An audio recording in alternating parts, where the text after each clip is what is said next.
은혜로운 찬양 감사합니다. 안녕하십니까? 안녕하십니까. 오늘 말씀의 제목은 바울의 간절한 기대와 소망입니다. 요절 말씀은 빌립보서 1장 20절입니다. 요절 말씀을 한 목소리로 읽어보시겠습니다.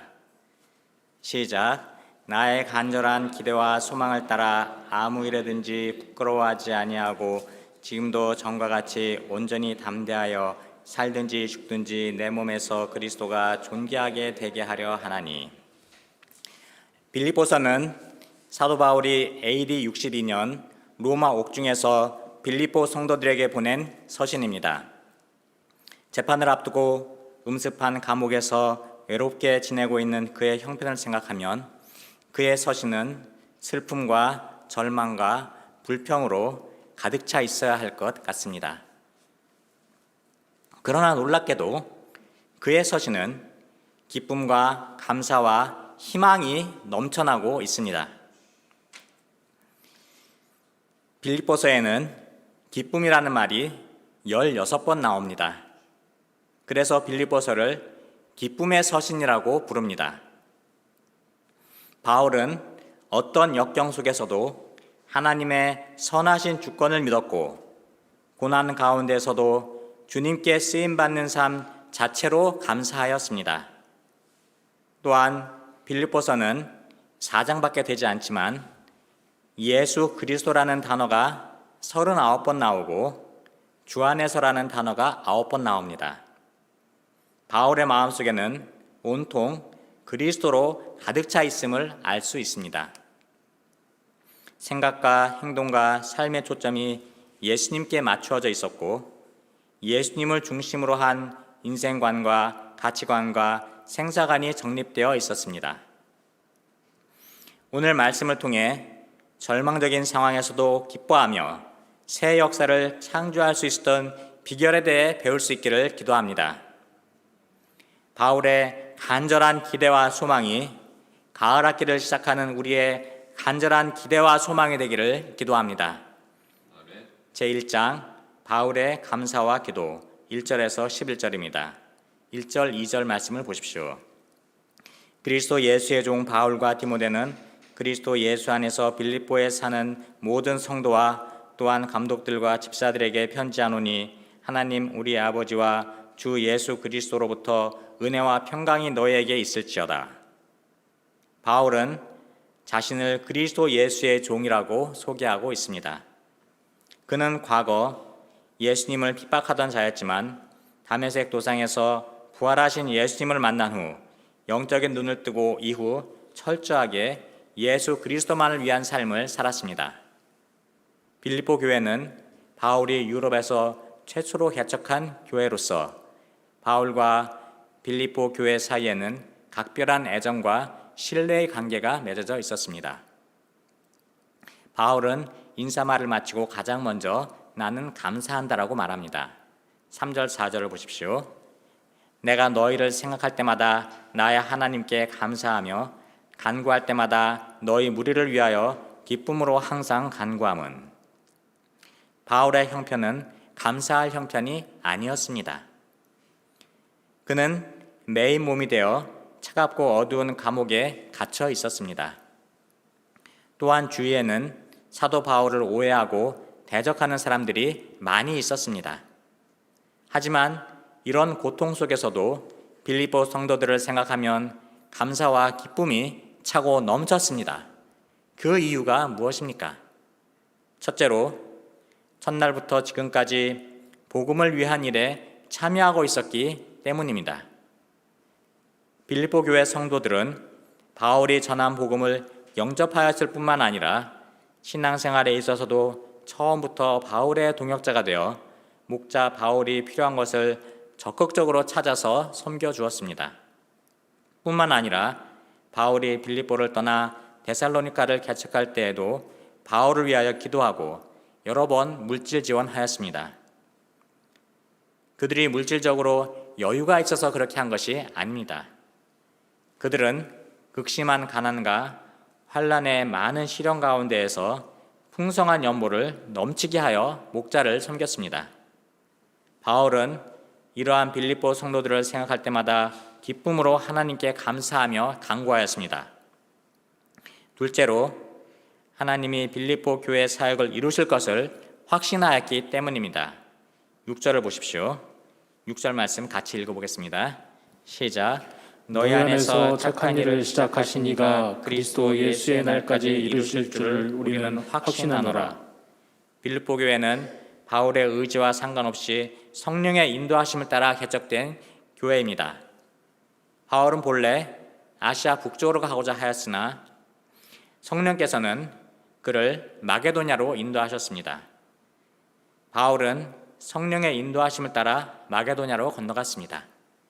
그리고 그곳의 첫 성인 빌립보에서 안식일에 기도할 곳을 찾다가 강가에서 빨래를 하는 여인들을 만났습니다. 그는 여인들에게 복음을 전했는데 자색 옷감 장사 루디아가 복음을 영접했습니다. 그리고 그와 그 집이 다 세례를 받고 자신의 집에 머물면서 복음을 전하도록 하였습니다. 이렇게 해서 루디아의 집은 유럽 최초의 가정교회가 되었습니다. 그런데 점치는 귀신 들린 여종 하나가 바울 일행을 따라다니며 소리치면서 귀찮게 하였습니다.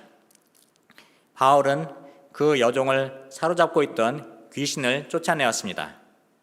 그러자 그 여종의 주인들은 자기가 더 이상 돈을 벌 수 없게 되어 바울 일행을 고발함으로 바울은 심하게 매를 맞은 후 옥에 갇히게 되었습니다.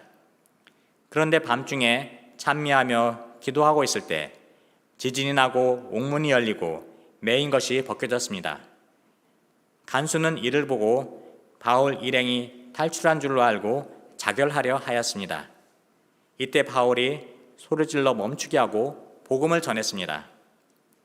주 예수를 믿으라. 그리하면 너와 내 집이 구원을 받으리라. 그러자 간수와 그의 온 집 사람들이 예수님을 믿고 구원을 얻게 되었습니다.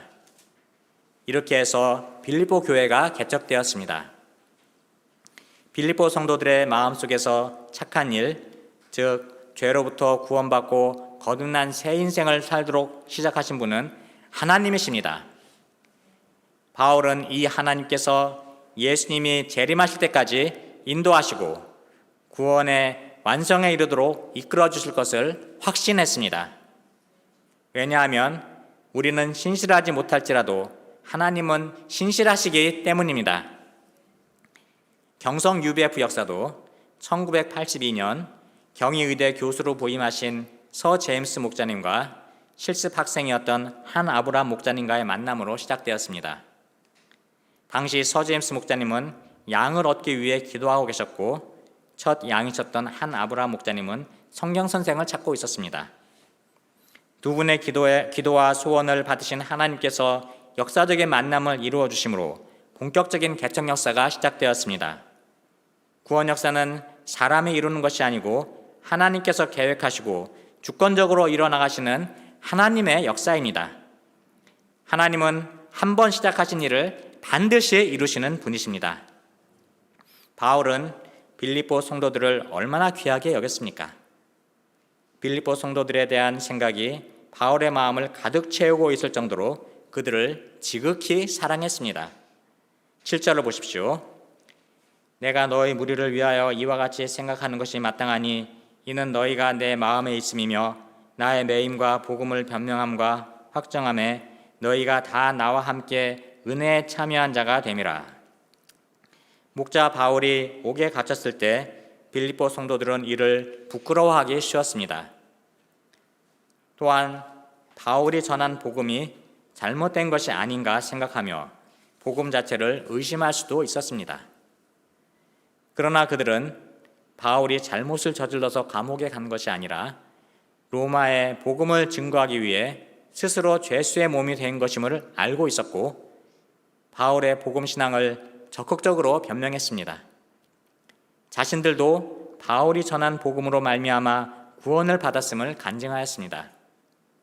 바울의 사명이 복음의 절대성과 우월성을 변명하고 확정함으로 땅끝까지 복음을 전파하는 것이었는데 그들이 바울과 함께 이 은혜의 역사에 참여하고 있었습니다.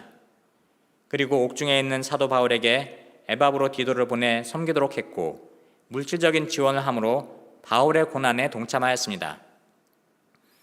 바울은 빌립보 성도들의 성숙한 동역을 생각할 때 큰 위로가 되었고 감사하는 마음으로 충만했습니다.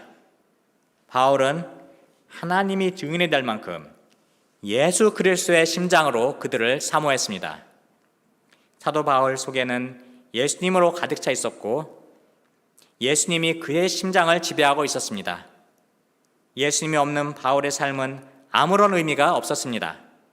그는 예수님 때문에 살고 예수님 때문에 죽는 사람이었습니다. 바울이 늘 사모하는 것은 예수님처럼 사는 것이었습니다. 사도 바울은 예수님의 마음으로 빌립보 교회를 사모하였습니다. 바울은 그들의 사랑과 섬김에 감사할 뿐 아니라 빌립보 교회가 더욱 온전한 교회가 되도록 간절히 기도했습니다. 바울의 간절한 기도 제목이 무엇입니까? 9절에서 11절을 보십시오. 9절에서 11절 말씀을 같이 읽어보시겠습니다. 네, 시작.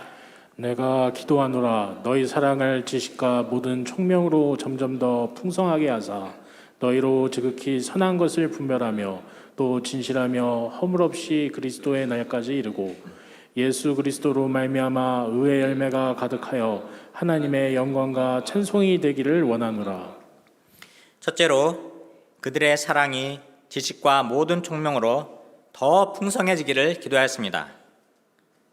현재 빌립보 성도들에게는 사랑이 있었지만 바울은 이에 만족하지 않았습니다. 아직까지 그들 가운데에는 다툼이 남아 있었습니다. 그래서 그들의 사랑이 더욱 발전되고 풍성해지도록 기도했습니다. 어떻게 사랑이 풍성해질 수 있습니까? 참된 사랑에는 지식과 총명이 있어야 합니다. 지식은 예수 그리스도를 아는 영적인 지식을 말하고 총명이란 옳고 그름을 분별할 수 있는 영적 통찰력을 의미합니다. 우리는 성경 공부를 통해서 우리를 향한 하나님의 사랑과 예수님이 우리를 어떻게 사랑하셨는지 알 수 있습니다.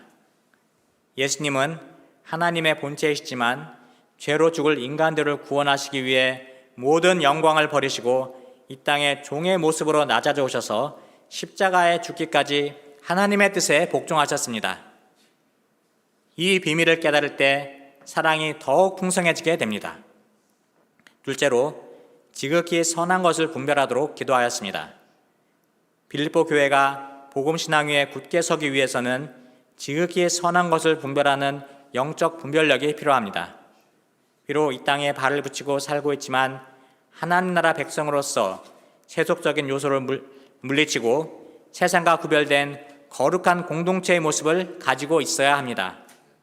셋째로 의의 열매가 가득하도록 기도하였습니다. 의의 열매란 갈라디아서 5장 22절 23절에 나오는 사랑과 희락과 화평과 오래 참음과 자비와 양선과 충성과 온유와 절제와 같은 성령의 열매입니다. 의의 열매는 죄악된 인간의 본성을 벗어버리고 예수님의 거룩한 형상을 닮아감으로써 맺어지는 내적인 열매입니다.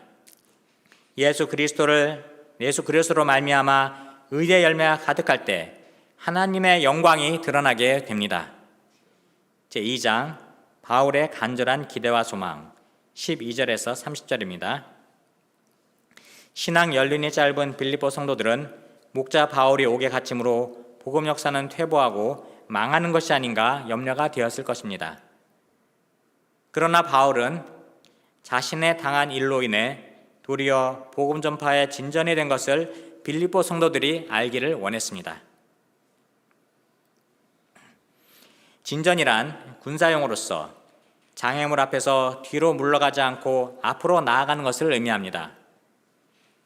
여기에는 장애물로 인해 오히려 새로운 길이 열렸다는 적극적인 뜻이 담겨 있습니다.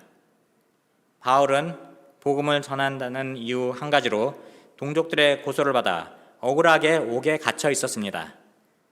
목자가 갇히게 되었으니 복음 사역도 같이 갇힌 것 같습니다.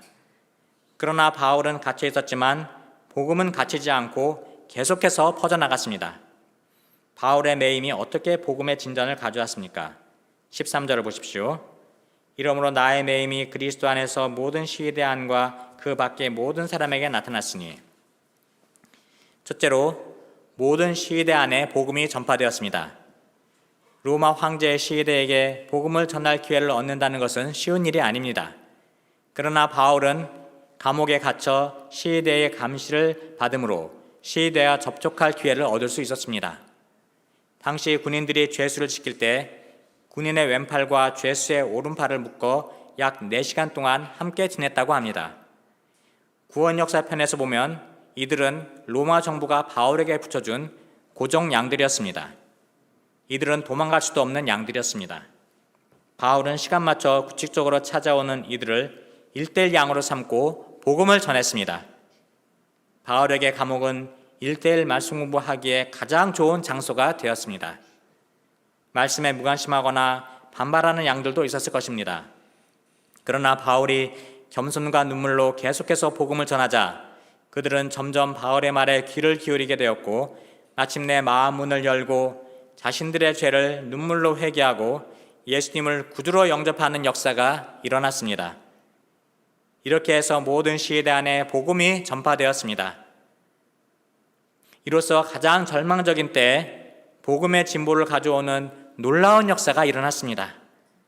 결국 이 역사가 AD 313년 로마를 복음으로 정복하는 기초가 되었습니다. 둘째로 복음 전파에 소극적이던 사람들이 담대한 복음 전파자로 변화되었습니다. 14절을 보십시오.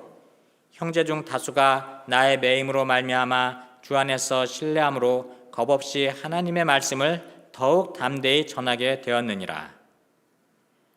바울이 갇히기 전에는 내면의 두려움과 자의식 때문에 복음 전파에 소극적이었던 자들이 바울이 감옥에서라도 담대하게 복음을 전하는 것을 보고 큰 감동을 받아 복음에 대한 자세가 달라졌습니다.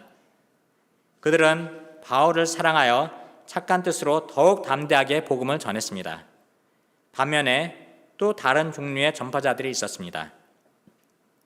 그들은 바울이 없어도 복음이 더 잘 전파된다는 것을 보여줌으로써 바울에게 심리적인 타격을 주기 위해 복음을 전했습니다. 그들은 투기와 분쟁으로 복음을 전했습니다. 그러나 바울은 전혀 개의치 않았습니다. 18절을 보십시오. 18절 말씀 같이 읽어보시겠습니다. 시작. 그러면 무엇이냐 거칠어로 하나 참으로 하나 무슨 방도로 하든지 전파되는 것은 그리스도니 이로써 나는 기뻐하고 또한 기뻐하리라. 바울은 자신이 어찌되든지 상관하지 않았습니다. 그는 그리스도가 전파되기만을 간절히 바랬습니다. 어떤 동기와 목적으로 했든지 그리스도가 전파되는 것으로 인해 기뻐하고 기뻐했습니다. 그는 온전히 그리스도만을 중심으로 한 삶을 살았습니다. 그는 진실로 그리스도의 사람, 곧 참된 크리스찬이었습니다. 우리 가운데에도 처음 코로나가 발생하고 사회적 거리두기 방역 지침에 따라 캠퍼스 문이 닫히면서 가장 먼저 복음 역사가 타격을 받지 않을까 염려하였습니다. 그런데 오히려 복음 전파에 새로운 길이 열리게 되었습니다.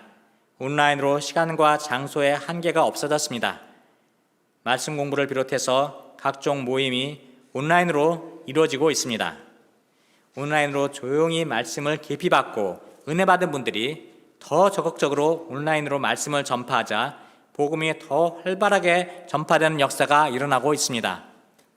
복음 역사를 시작하신 분은 하나님이십니다. 지금도 하나님은 하나님의 뜻을 찾고 순종하는 사람들을 쓰셔서 복음이 땅끝까지 전파되게 하심을 믿습니다. 18절 하반절과 19절을 보십시오. 표준 새 번역 성경에는 이렇게 기록되어 있습니다. 그렇습니다. 나는 앞으로도 기뻐할 것입니다. 나는 여러분이 기도해 주시고 예수 그리스도의 영이 도와주셔서 내가 풀려나리라는 것을 알기 때문입니다. 바울이 무죄 석방되는 것은 저절로 되는 것이 아닙니다. 빌립보 성도들의 기도와 성령의 도우심으로 이루어질 것을 확신하였습니다. 바울이 감옥에 있을 때 성령의 도우심이 없었다면 당시 바울은 존재하지 않았을 것입니다. 성령의 도우심만큼 중요한 것이 성도의 영적 교제입니다. 어려움에 처했을 때 그를 위한 성도들의 기도는 믿음을 강하게 하고 흔들리지 않는 용기를 불어넣어주는 강력한 원군이 됩니다. 감옥에 갇혀있는 바울의 간절한 기대와 소망이 무엇입니까? 감옥에서 풀려나는 것입니까? 아닙니다. 그렇다고 무조건 감옥에서 세례 요한과 같이 순교하는 것도 아니었습니다. 그렇다면 그의 간절한 기도와 소망이 무엇입니까? 20절 말씀 다 같이 읽어보시겠습니다. 시작. 나의 간절한 기대와 소망을 따라 아무 일에든지 부끄러워하지 아니하고 지금도 전과 같이 온전히 담대하여 살든지 죽든지 내 몸에서 그리스도가 존귀하게 되게 하려 하나니. 사도 바울은 예수님을 만난 후 자기 자신을 통해 예수님이 존귀하게 되는 한 가지 목적을 위해 좌로나 우로 치우치지 않고 줄기차게 달려왔습니다. 바울이 간절히 원했던 것은 옛날이나 지금이나 한결같이 그를 통해서 그리스도가 존귀하게 되는 것이었습니다. 그리스도가 존귀하게 된다면 바울 자신은 죽든지 살든지 연연하지 않겠다고 합니다. 그 이유가 무엇입니까? 21절을 보십시오. 이는 내게 사는 것이 그리스도니 죽는 것도 유익함이라. 그에게는 그리스도를 위하여 사는 것도 영광스러운 일이요 또한 그리스도를 위하여 죽는 것도 영광스러운 것이었습니다. 사람들은 누구나 어찌하든지 죽음을 피하고 조금이라도 삶을 연장해 보려고 애를 씁니다. 또한 자신이 원하는 행복을 손에 쥐지 못하면 실망하고 좌절에 빠져 방황하기도 합니다. 그러나 바울의 신앙은 차원이 달랐습니다. 그는 그리스도가 존귀하게 된다면 자기는 살아도 좋고 죽어도 좋다는 분명한 생사관을 가지고 있었습니다. 로마서 14장 8절에서 이렇게 고백하였습니다. 우리가 살아도 주를 위하여 살고 죽어도 주를 위하여 죽나니 그러므로 사나 죽으나 우리가 주의 것이로다. 그는 살아도 주를 위해 살고 죽어도 주를 위해 죽고자 했습니다.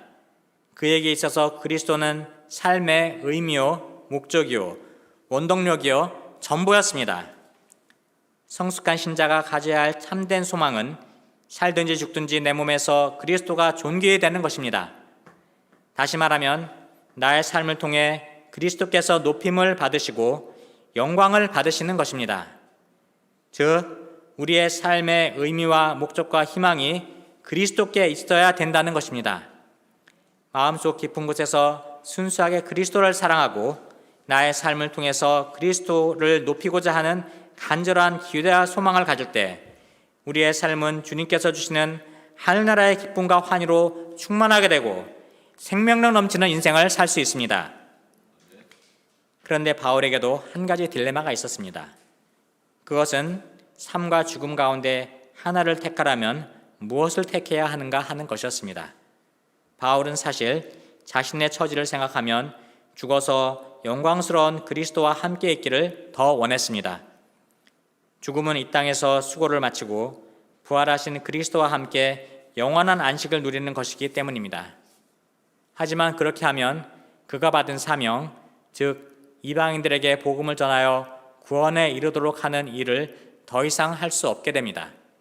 그런 면에서 바울의 또 다른 희망은 세상에 좀 더 머물면서 복음을 선포하여 많은 사람들이 구원받고 교회가 견고한 믿음 위에 세워지게 하는 것이었습니다. 그에게는 아직 빌립보 성도들을 위해 할 일이 남아 있었습니다. 빌립보 성도들을 생각할 때 살아서 육신에 거하며 육신의 열매를 맺는 것이 더 좋은 일이라는 결론에 이르렀습니다. 바울은 결국 자기가 원하는 것보다 양들에게 유익한 길을 택했습니다. 이제 바울은 빌립보 성도들이 복음에 합당한 삶을 살도록 권면하고 있습니다. 27절, 28절 말씀 같이 읽어보시겠습니다. 시작. 오직 너희는 그리스도의 복음에 합당하게 생활하라. 이는 내가 너희에게 가보나 떠나 있으나 너희가 한 마음으로 서서 한 뜻으로 복음의 신앙을 위하여 협력하는 것과 무슨 일에든지 대적하는 자들 때문에 두려워하지 아니하는 이 일을 듣고 짬이라.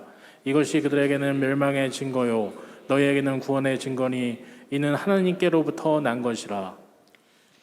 빌립보는 로마의 식민지로서 그곳에 사는 사람들은 로마 시민권을 가지고 있었습니다. 그래서 로마 시민으로서 권리와 의무를 따라 살았습니다. 동시에 빌립보 성도들은 하나님 나라 백성이 되었으므로 하나님의 백성답게 그에 합당한 삶을 살아야 합니다. 복음에 합당한 삶이란 어떤 삶입니까? 첫째로 한마음 한뜻이 되어 복음 신앙을 위해 협력하는 것입니다. 협력하다라는 말은 함께 경계하다, 함께 싸우다, 함께 다투다란 뜻이 있습니다. 경기로 설명하자면 2인 삼각 달리기라 할 수 있습니다. 신앙생활은 혼자 잘한다고 할 수 있는 것이 아닙니다. 하나님의 역사는 동역의 역사입니다. 축구 경기를 할 때 동료가 마음에 안 든다고 자기 편끼리 싸운다면 어떻게 되겠습니까? 바울은 빌립보 교회 내에 일부 성도들 간의 다툼과 갈등으로 인한 분열이 있다는 소식을 들을 때 매우 안타까웠습니다. 교회는 그리스도를 머리로 하고 성도들 각 사람은 한 몸을 이루는 지체에 해당합니다. 몸이 머리의 생각과 뜻을 따라 움직이듯이 교회는 머리 대신 그리스도의 말씀과 성령의 인도하심을 따라 일사불란하게 움직여야 합니다. 이는 오케스트라에서 지휘자의 지휘에 따라 각자 악기의 소리를 내는 것과 같습니다. 어떤 악기는 처음부터 끝까지 계속 연주를 하기도 하고 또 어떤 악기는 가만히 있다가 결정적인 순간에 확실한 존재감을 나타내기도 합니다. 교회도 주 안에서 지휘자 되시는 성령님의 인도하심을 따라 서로 사랑하고 동역할 때 하나님의 영광을 드러내는 아름다운 교회가 될 수 있습니다. 둘째로 대적하는 자들을 두려워하지 않는 것입니다. 세상에는 복음의 원수들이 많이 있습니다. 그러나 두려워할 필요가 없습니다. 왜냐하면 그들은 결국 멸망하게 되고 믿는 자들은 구원을 받을 것이기 때문입니다. 셋째로 그리스도를 위해 고난받는 생활을 하는 것입니다. 29절을 보십시오. 그리스도를 위해 너희에게 은혜를 주신 것은 다만 그를 믿을 뿐 아니라 그를 위하여 고난도 받게 하려 하심이라. 우리가 주님을 위해 고난받는 것은 주님의 남은 고난에 동참하는 것으로서 큰 은혜요 특권입니다. 우리는 고난을 통해서 그리스도의 형상이 마음에 조각되고 성숙한 신앙인으로 성장할 수 있습니다. 또한 고난을 통해서 부활의 능력을 덧입을 수 있습니다. 오늘 말씀을 묵상하면서 나의 간절한 기대와 소망이 무엇인가 돌아보게 되었습니다. 코로나로 인해 일상생활에서 많은 자유를 잃어버리고 감옥에 갇힌 것과 다를 바 없는 생활이 1년 넘게 지속되면서 몸과 마음은 지쳐가고 있었습니다. 백신 접종이 활발하게 이루어지고 있지만 환자는 오히려 늘어나면서 언제 일상을 회복할지 기대할 수 없었습니다. 저의 기도와 소망은 새롭게 개업한 병원이 하루속히 자리 잡아 안정적으로 경영이 이루어지고 독일에 있는 자녀들이 하나님의 보호하심으로 안전하게 학과 공부 잘 감당하고 그곳에서 선교사로 쓰임받는 삶을 사는 것이었습니다. 그러나 하나님은 조건이나 상황에 상관없이 성령으로 역사하셔서 우리 가운데 복음의 진전을 이루고 계셨습니다. 온라인으로 시간과 장소에 제약 없이 말씀 공부를 하게 하심으로 하나님의 말씀은 매임이 없이 더욱 활발하게 퍼져나가게 하셨습니다. 그리고 개인적으로는 연로하셔서 교회에 나가는데 어려움이 많아 예배를 드리지 못하시던 부모님이 온라인으로 매주 신실하게 예배를 드리도록 도와주시고 마침내 예수님을 영접하게 하심으로 나의 일생의 간절한 기도 제목을 이루어 주셨습니다. 이로써 하나님은 어떤 상황에서도 친히 선한 일을 이루어 나가시는 분이심을 체험하게 하셨습니다.